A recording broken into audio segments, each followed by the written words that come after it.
Hi, Dot.U. I've got WHM mail delivery reports for this particular web host, and I've run what email addresses are coming in and coming out, so I can see these. So that's in mail delivery reports. Maybe if I go view sent summary.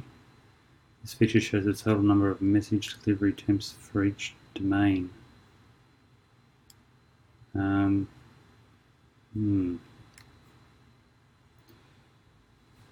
a nutshell, my problem is that there are multiple clients out there, multiple websites, and they've got email accounts.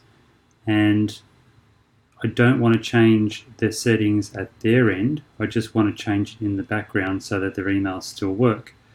So I've got email here in WHM.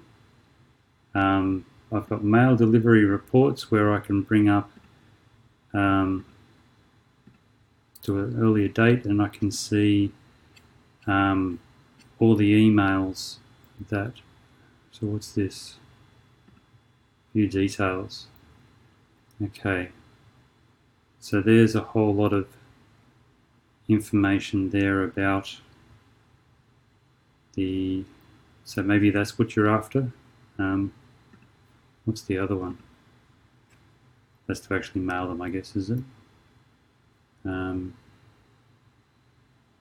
Yeah. So I'll send this to you and just tell me what you think, if this is possible or not. Okay, thanks, Dot.U.